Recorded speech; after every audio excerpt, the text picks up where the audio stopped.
Clip number 392 انشاءاللہ عز و جل. اس کلپ میں سورہ اعراف کی آیت نمبر 195 سے 198 تک کی تلاوت، ترجمہ اور تفسیر قرآن صراط الجنان سنیں گے. بسم اللہ الرحمن الرحیم.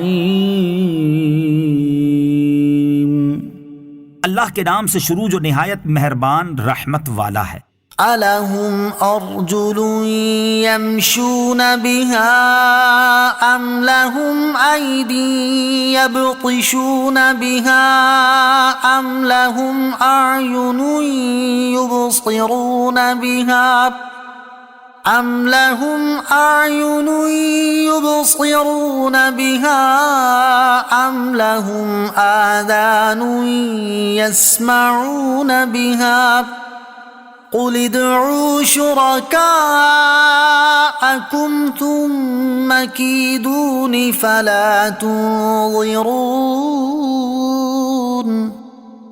إن وليي الله الذي نزل الكتاب وهو يتولى الصالحين والذين تدعون من دونه لا يستطيعون نصركم ولا أنفسهم ينصرون وإن تدعوهم إلى الهدى لا يسمعون وَتَرَاهُمْ يَنظُرُونَ إِلَيْكَ وَهُمْ لَا يُبْصِرُونَ. ترجمہ: کیا ان کے پاؤں ہیں جن سے یہ چلتے ہیں، یا ان کے ہاتھ ہیں جن سے یہ پکڑتے ہیں، یا ان کی آنکھیں ہیں جن سے یہ دیکھتے ہیں، یا ان کے کان ہیں جن سے یہ سنتے ہیں؟ تم فرما دو کہ اپنے شریکوں کو بلا لو، پھر میرے اوپر اپنا داؤ چلاؤ اور مجھے مہلت نہ دو. بے شک میرا مددگار اللہ ہے جس نے کتاب اتاری، اور وہ صالحین کی مدد کرتا ہے.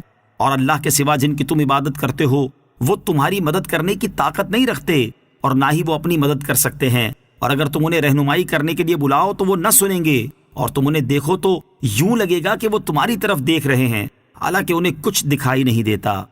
أَلَهُمْ أَرْجُلٌ. کیا ان کے پاؤں ہیں؟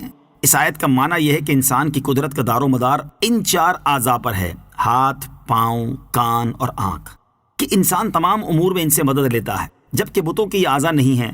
لہٰذا انسان ان عاجز بتوں سے افضل ہوا، کیونکہ چلنے، پکڑنے، دیکھنے اور سننے کی طاقت رکھنے والا اس سے بہتر ہے جو ان صلاحیتوں سے محروم ہے.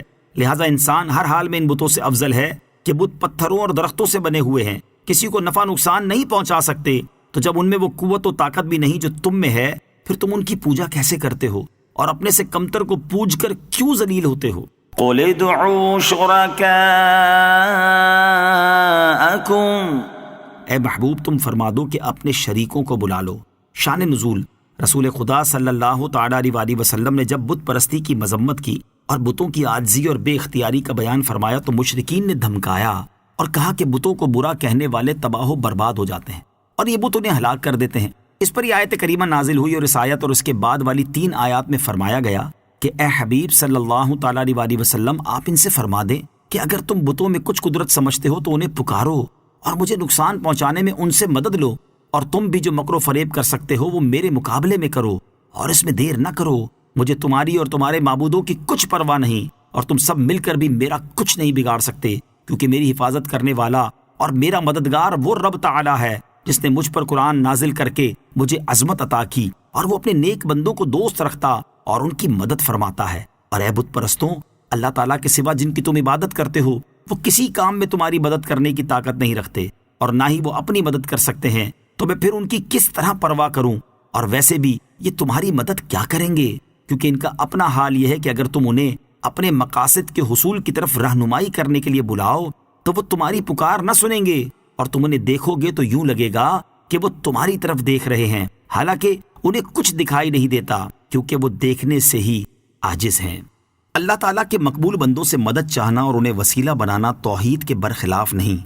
علامہ اسماعیل حقی رحمۃ اللہ تعالی فرماتے ہیں، اس آیت نمبر 198 میں بتوں کا جو حال بیان ہوا، انبیاء کرام علیہ الصلوۃ والسلام اور اولیاء اعظام رحمۃ اللہ تعالی علیہم کا حال ان کے برخلاف ہے.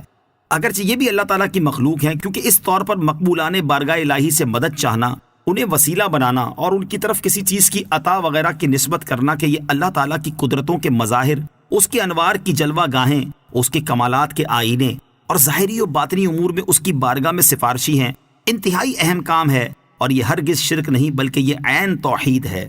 وَتَرَاهُمْ يَنظُرُونَ إِلَيْكَ، اور تم انہیں دیکھو تو یوں لگے گا کہ وہ تمہاری طرف دیکھ رہے ہیں۔ اس آیت کی ایک تفسیر یہ بھی بیان کی گئی ہے کہ اے حبیب صلی اللہ تعالیٰ علیہ وسلم، آپ ان کافروں کو دیکھیں کہ یہ اپنی آنکھوں سے تو آپ کی طرف دیکھ رہے ہیں لیکن انہیں کچھ دکھائی نہیں دے رہا، کیونکہ نگاہ بصیرت سے آپ کو نہیں دیکھ رہے۔ تو اگرچہ فی الوقت یہ آپ کے سامنے ہیں لیکن در حقیقت یہ آپ سے غائب ہیں۔ البتہ اگر یہ میری وحدانیت کا اقرار اور آپ کی رسالت کی تصدیق کر لیتے ہیں تو یہ حقیقی طور پر دیکھنے والے